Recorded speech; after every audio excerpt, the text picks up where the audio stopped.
Hello everyone, good afternoon po sa ating lahat. Ayan, kamusta po tayo dyan sa Pilipinas? Welcome po dito sa Japan mga lodi. Samahan niyo po akong mag-video dito sa taas po. Andito po ako sa 5th floor po. Ayan po yung ating pwesto. Hanap tayo ng magandang spot para po sa ating YouTube natin.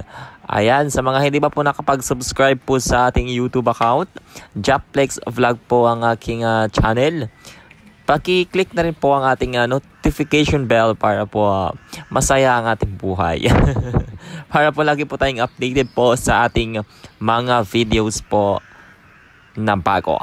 Ayan po, silipin po natin ang magandang tanawin dito sa Japan po.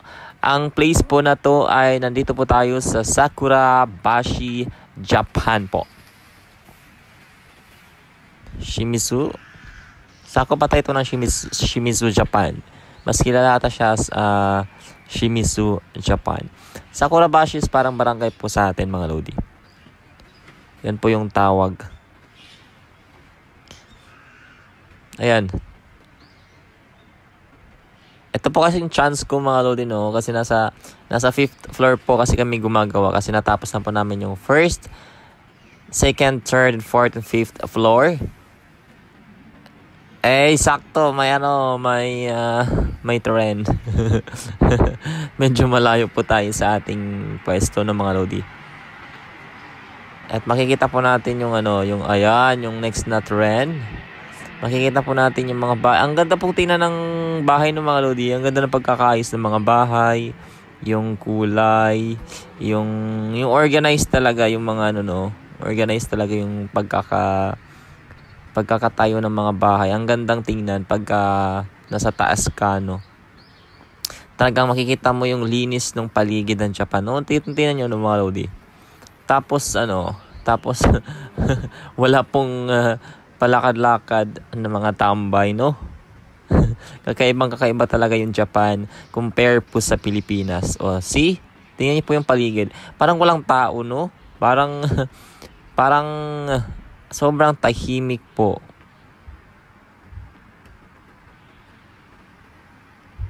Ayan yung ating kalangitan. Medyo makulimlim po. Mga lodi. Sa atin, no, pagka kahit mga barangay lang, kahit wala tayo sa city, yung mga tao talaga ay nandyan sa mga daan, palakad-lakad, masaya yung paligid natin. Dito sa Japan, sobrang po, parang ang lungkot ng Japan kasi ang tahimik. Kasi di ba pag tahimik, malungkot yung town, yung city, yung barangay. Pag tahimik yung lugar, di ba? Parang nakakatakot. Parang ganun. Sa atin kasi, no, masaya. Maraming tao. Naglalaro. Naghahabulan. Masaya, maingay. Dito sa Japan, tingnan nyo po yung paligid, oh. Tingnan mo. Wala man lang kataw-taong may iilan na yan, nakabike po yan. Meron pong iilan. Kasi pagka ganitong oras mga lodi, alam niyo ba yung pag time ng work talaga, nandun lang sila sa work nila, no, walang lumalabas sa kanilang sa kanilang working site. Kumbaga kung saan lang yung halimbawa nasa loob ng office or nasa loob ng working site, doon lang sila hindi na sila naglalakad-lakad pa, hindi na sila lumalabas-labas. Doon lang sila nakafocus, nagbabaon ng pagkain.